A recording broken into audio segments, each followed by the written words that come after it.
Hi viewers, welcome to another edition of BD Xtra on BD TV. My name is Anthony Udugba, and today we are bringing you one of our my personal favorite guests. His name is Abdul Tijani-Ahmed. He's the producer of Red Circle, a film that was shown on cinemas nationwide.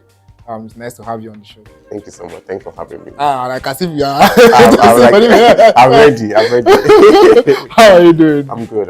Nice to be here. Yeah, nice to be here. So, a writer? Yes. And also a movie producer. And when we were talking recently, we were speaking about like you having like you're a writer, you're a producer. No one is bigger than the other. So, how did you get into the industry? Like briefly, how did it go for you? Well, it's sort of funny because I started as a writer. I wanted people to buy my script, but I wasn't really getting the attention that I wanted. So I made my own film.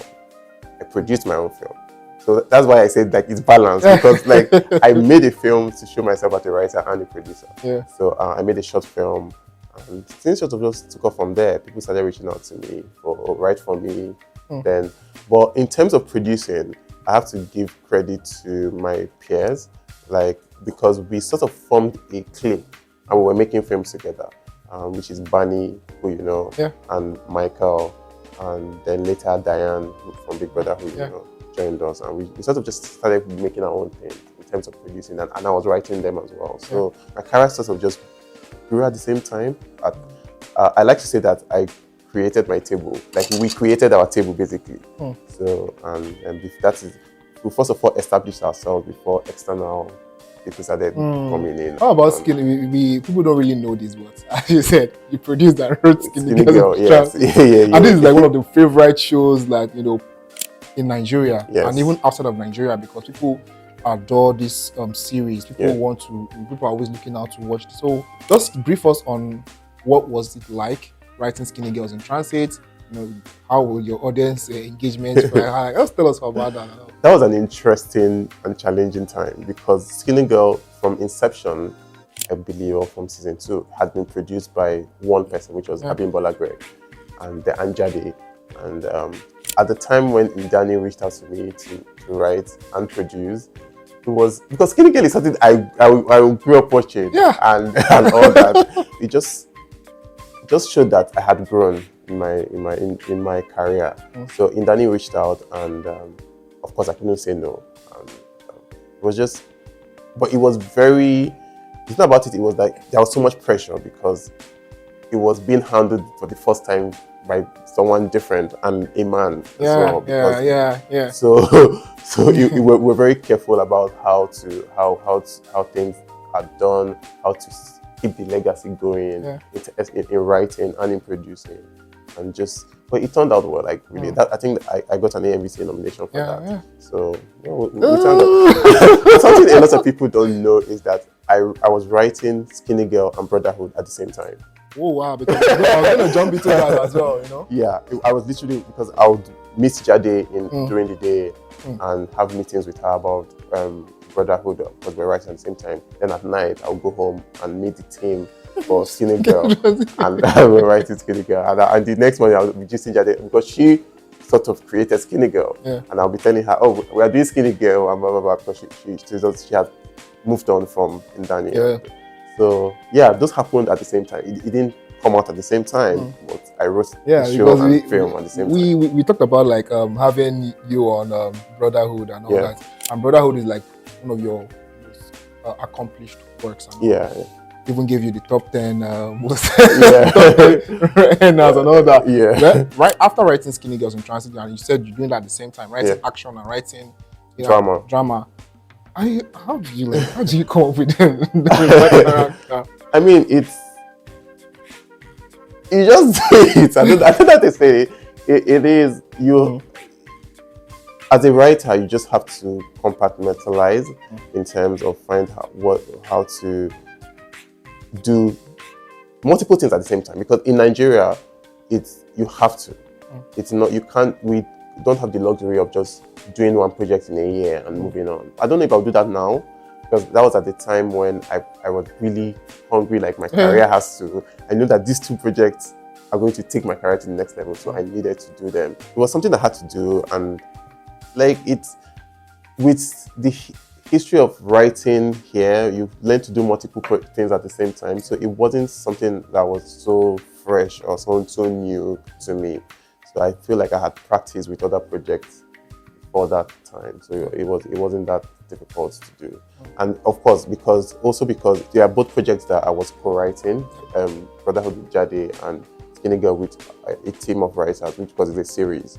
So if there is a lagging or anything, the other person is able to pick up and all that. So I think the fact that it was like a co-written project helped. Made it easier. Yeah, made it easier. Yeah, so let's talk about like writing in Nollywood, and this is like a problem, like it's a challenge. I want to say.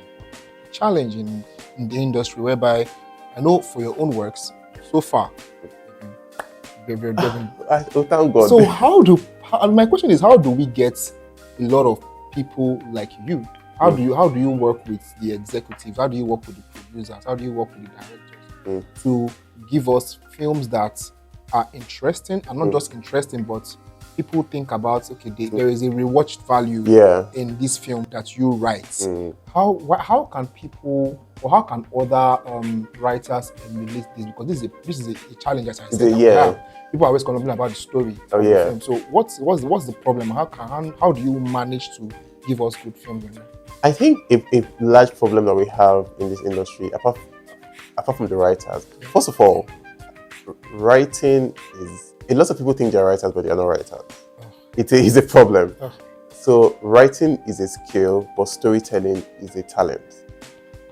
Anybody can write, but not everybody can tell a story. Right? You can learn how to write, but you cannot learn how to tell a story. Storytelling is a God-given, that is the God-given talent part of it. But we also have a problem where a lot of people think they have input in writing. When a writer has a vision, that is the person's job, that's the person's talent. But producers, directors, everybody thinks they can tell this. Everybody thinks once they read your script, they have input. Oh, I know how it should be. Oh, this person should not be. The writer makes specific choices for a reason, for storytelling purposes. But everybody wants to put their mouth in it. And that is a major problem. So you have to be able to stand your ground and be able to say that this is my vision for this project. This is what I want people to feel when they watch this film. What you are saying would dilute that. I think that's something I've learned over the years, because things have happened where I've allowed people input into something I want to tell, and it didn't. But you cannot come out and start saying, "Oh, it did not me, or it was this person that said it." You have to. Your name is there. Yeah, you have to chest the air like that in public. So you have, if something your name is going to be on as a writer, as long as you know that you have done your own work, you have to stand by it and insist on, this is how I want it to be. So, and it starts from your contract. You have to put it there that if changes are being made, I want to be consulted. Because the person that wrote this script, it happens on set. You write something, you watch it, and you're like, that is not what I wrote. Because people forget that it's the person that wrote this thing for a reason when they are shooting it. So they just make changes and move on. So you have to put it in your contract that if a change is being made on set, I should be consulted. And now I will even give you a better alternative that would work than just winging it. So that happens to a lot of writers here. And that sort of affects storytelling. And they just have to test it like that. Wow. Well, the contract thing is basically something that just saves everybody's. Because this is my problem. Like, so I want to ask you how you can as a writer, you might not be as powerful as a producer. You might not be as big as a director. But obviously it's a story and it might be changed. So I was going to ask you how you can as well still retain that control. Your control because it still gets to the editor's hand. Editors have to work and all that. And all that, The contract just saves everybody. Just be clear. But I, of course, it's also a thing of privilege, because I can do that now, because I can say that, oh, you don't want that, I'm walking away, because can do without your project. But the writer that is just coming up and wants his big break or her big break, and I'm like, oh, okay, just do it. So I can understand why some people would compromise on that. But at the end, once you find your footing and you know that people want to watch what you are writing, I think it's important to now firmly say that I have a name to protect. People want to see what I'm writing. So if you are doing this, I have to be aware. So let's move on from being a writer to now being a producer. And your hands were on most people's favorite film, Red Circle, and Red Circle did so well in the box office, like crossing 100 million. Thank God, we thank God. So how was it like producing as sitting as in the producer's chair, different from like being a writer, because that's a different world entirely. And your name is like on this one, so people know you. So what's my money was even there because I was a executive producer as well. My money was inside. So Red Circle is like a group project for like us. You know, when I earlier said that when we're starting out, we created like a bond and wanted to build our career ourselves. Yeah. So Red Circle was like, okay, we all now want to take our career to another level. Let us do this. So myself, Nora, Bunny, and we all came together as friends. We have been friends for a long time and said that, okay, this is what we want to do. Of course, Nora had called me 3 years ago to say, she just said I have an idea about this and that, and that is what it was. But we now decided that, okay, this idea looks great.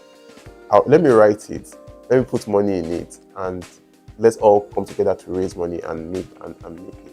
It was more than just a project. It was like our baby.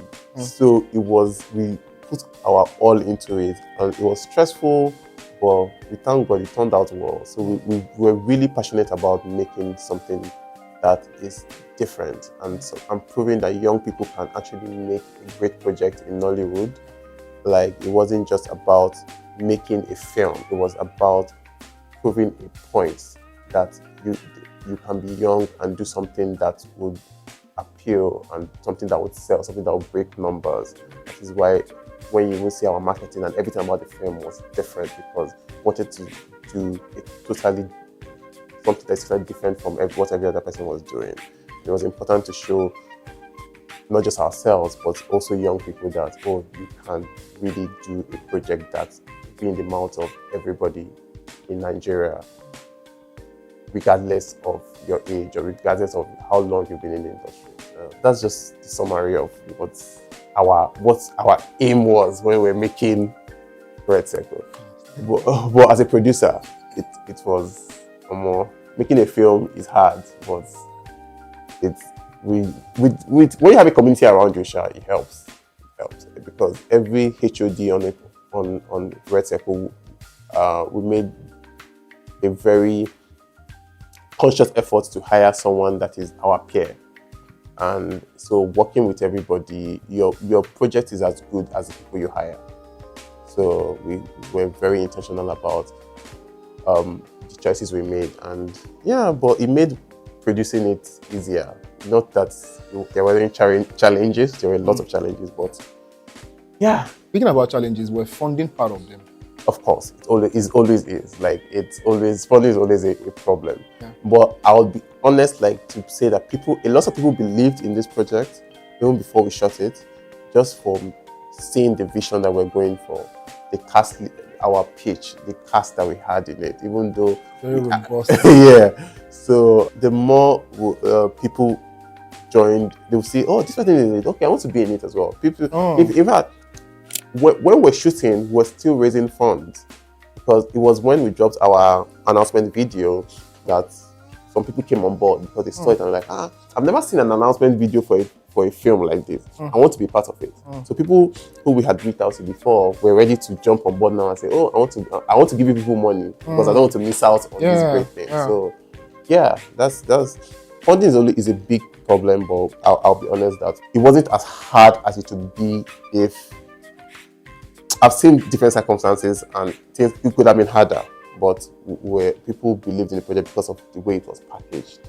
So So looking at the earnings in the box office, did you say that Red Circle broke even in terms of earnings? It's her. I think it did well, but breaking even in Nollywood is in cinemas is almost impossible. So for a film of its scale, I think it did very well, but we would have to the only place 95% of Nollywood films break even is when you get a streaming deal, and Red Circle is no exception to that. So, but for a film of its scale, I think it did what it should do in box office. Yeah. So let's go to like the casting, filming on set. We were talking earlier that it was getting to the community of Oshodi and Yes. all that, and the children were already. They already tell the story. Working with Agberos in Oshodi. How was it like for you guys to communicate with those guys? First of all, Nora and I, we had gone to Oshodi to scout, like to look at the location and blah blah blah. We had spoken to people, settled who we can settle, but that is just what actually getting there is a different thing. And now bringing celebrities, because I think I've always known Latif is a star, but I did not anticipate how the influence he would have on the streets. Getting Latif in and out of set every day was like a mission impossible heist. For example, we would set up as if we are still shooting. Like, oh, Latif, blah, blah, blah. Then, first of all, the first day we had security, but it was not enough. The next day we had to bring more soldiers. So we now have to set up a heist and say that, oh, okay, we're still shooting. We are setting up for the agents. We are setting up for Latif. Meanwhile, let Latif go and change and come. And they now sneak him out. They now sneak, because they would mob his car. Like, he could not move. Then we had Mike as well, who they knew from back from home. Yeah. It was something. But then also the normal, you have to bribe me to shoot here. You have to. But I'll be very honest that by day 2, day 3, we had integrated into the women, the older women. If Abi were to double, they will come out and pursue them like, what are you doing? You could see your mates that are doing something with their life, and you are here, disturbing them. Leave them. So they also welcomed us. And the children, they were so fascinated because they'd not seen a film being shot on that scale before. Like, and it was like every day was like a stage play for them. They would gather. I don't know if you've seen the BTS videos. They would gather in hundreds, and anytime the actors finish the scene, immediately they hear cut, they'll start clapping. So it was. They started predicting the story. It was stressful, but it was also an interesting. By the time we left, I'm sure they missed us. Oh my! Because we're waiting too much. Let's jump into the marketing, because Red Circle did something that not a lot of people do in the industry in terms of marketing. Yeah. It's more like is out in music. They call it like an album rollout. Yes. Whereby it's just like this. What is seen is maybe you have like a first teaser. They have like the actors doing things on their Instagram handles and all of that stuff, which is still under the marketing structure. How has it changed the industry from that film? We were very intentional about that. Obviously, we did not want to do anything what's being done. We wanted to do something different, and we started marketing before we shot the film. Immediately because we confirmed our cast. I think the first thing we did was the picture. People changed their profile pictures to the anonymous thing. Then we did the cast reveal. We had not shot the film at that time. Yeah, we had not even started. It was a 1 year from that point, from the first announcements to release. It was like a year of marketing. Then we had a 6-month intense marketing to the release date. So we, of course, the normal routes to go to would have been to, let's come out, let's dance, let's do all that. But we really wanted to make a film that would start a revolution in terms of marketing, or the way films are marketed in the industry. And not all our marketing plans worked. Some worked more than others, but it was a risk. We're just trying different things to see, different strategies to see which one would stick and which one would. But as a collective, no film had been marketed that way before. And I've already seen people change. People reaching out to our marketing team and say, "Oh, I want you to market my film the way Red Circle was marketed." And this, like, a lot of people have actually done that. Our team keeps getting calls to say, "Oh, I want my film too." And I've been in rooms where Red Circle is used as an example. So, in fact, people, once you say something about Red Circle, the first thing they say is, "Oh, the marketing," even before they talk about the film. Yeah. So it was, and that was our intention. We really, of course, when you're starting something new, you are the one that would suffer the most. Like, it's other people that would now refine until it becomes, but someone has to start. So I think what Red Circle has done is show that you can market a film differently and still make money in the box office. So now that we have done that, we're looking forward to how other people will pick up the next one, and hopefully it keeps going. It's not that the way films are marketed now it works for some people, but there should be options. It shouldn't be just one thing. So people can dance, people can do other things, people can do things with their casts, people can, like, there should be a variety to pick from, and it should still work as. So that's what we are trying to do, like open new channels for films to be marketed. So it's not just one thing that is being done. And so far so good, we thank God. Yeah. So looking at after doing this, is there anything that you guys are like, because the hype was good and the film lived up to the hype. Yeah. Are we looking at something different from the same team? Yeah. We're already talking about one or two things that I cannot say yet. But yeah, definitely, we are working on something else. I personally have a series that is coming out soon. I've shot that. I'm currently in post-production.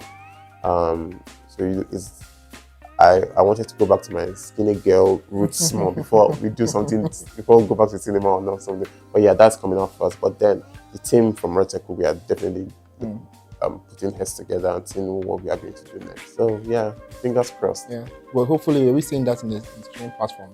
Red Circle itself. Yeah, Red Circle. Definitely, that's the next step. Now that the cinema, we showed in London, we were showing in Canada. I'm not so sure, but definitely streaming is where the last to end up last. So yeah. Yeah. So finally, we've talked about like having the industry having to be more structured. Yes. Just so that we have more revenues and for filmmakers as well as actors and everybody in the value chain. Yes. Like, what do you think? What would you change if we are given the opportunity? Just looking at it in the broad side of you.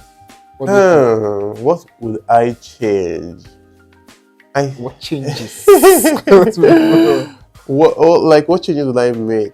I think the government should be more involved in the film industry, because the industry needs the structure the industry needs can only happen if there is a collaboration with the government.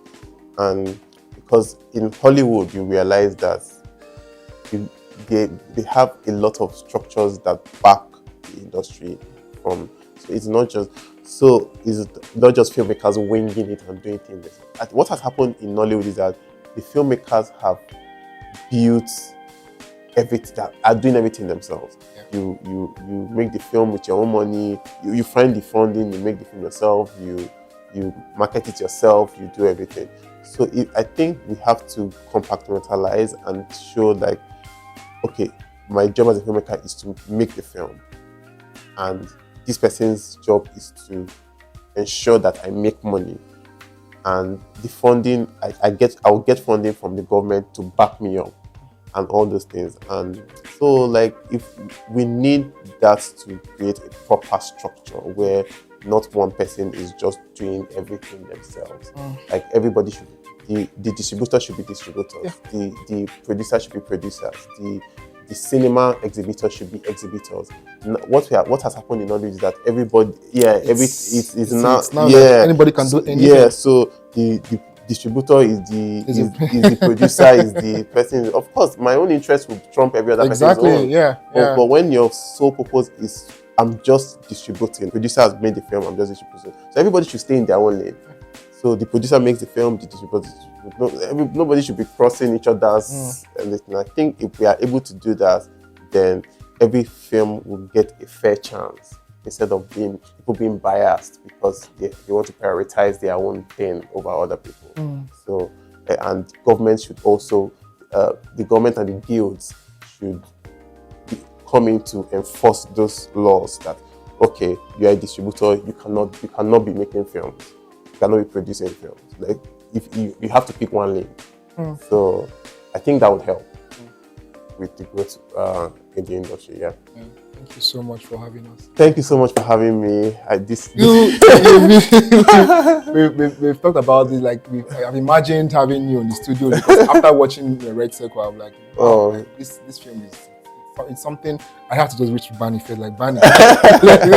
What's up with you? Let's get him on the show. So thank you so much for having us for coming to our studio. Thank you. I had fun. Yeah, same here. Same here and all that. So viewers, that's all we have for today. Thank you for joining us today. Do subscribe, like, share, do whatever you got to do to make sure that we are in your faces. We're going to be giving you much more content. Stay tuned. Thank you so much. Goodbye. Yeah. All right.